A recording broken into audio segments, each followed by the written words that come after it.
Press करून OH इथे येतो. Third butyl alcohol form. So rate is equal to K third butyl bromide. एकच होतं ते दोन होतं इथे एकच. स्टेप 1 आता ही रिॲक्शन मेकॅनिझम दोन स्टेप आहे.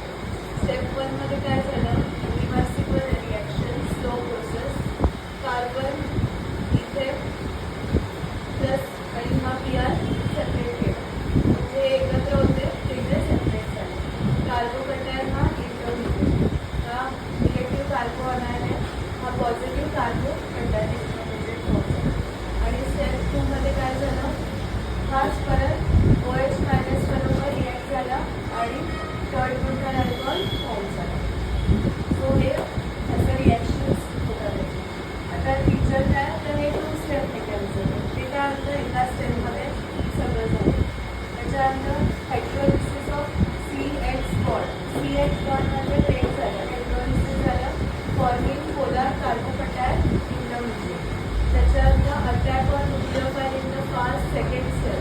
सेकंड सेलमध्ये न्यूक्लियोफाइलवरती फटाफट अटॅक करून अल्कोहोल फॉर्म झालेलं आहे.